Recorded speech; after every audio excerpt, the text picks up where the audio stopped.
guy, like, he gets dropped, but he gets back up, he keeps fighting, do you have to sort of say to yourself, right, look, if I don't get him out of there, I have to stay composed and just keep going? Yeah, for sure. But I also think that in boxing, it's just different.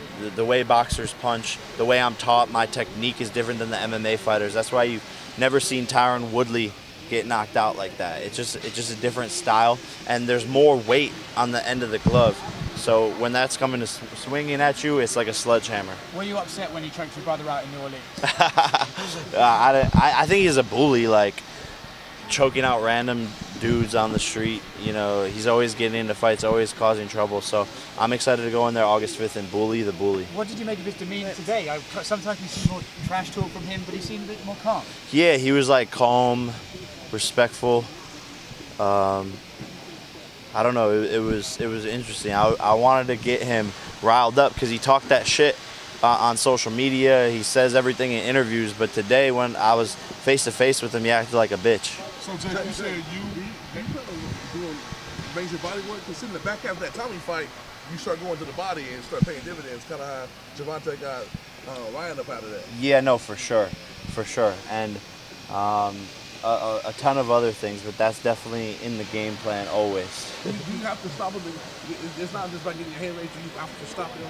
No, definitely not. I mean, I'm gonna be out pointing him the whole entire fight while he's coming forward and just outboxing him, outclassing him. So people are gonna see that, and he's gonna walk into something I believe in and get stopped. Is that Tommy Fury rematch, you know, in the works in the future? I know you addressed the media saying that this was always in the plan, but Tommy Fury ultimately, if you could pass me.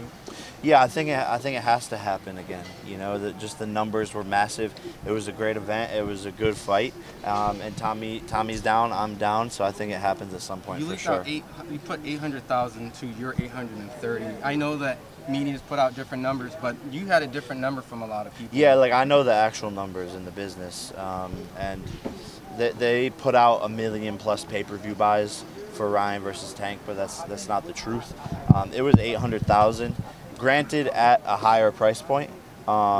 So obviously that plays a factor, but still, when we're going numbers for numbers, my event did more pay-per-view buys. How did you know? Just curious. Just how did you know? Is it your pay-per-view connections or just? Yeah, I mean, we know the people inside of these companies that give us the exact numbers and the exact info, because we're working with all of the companies, and that's the unique thing about the position I'm in. I work with DAZN, Showtime, BT, you know, all of these people, Fight.tv, so we just know everyone and everywhere and where all these pay-per-view buys are coming from. You're taking your time to Mike. It's very unique here, Jake. Like fighting for DAZN now, you've done ESPN, you've done pretty much every major platform here.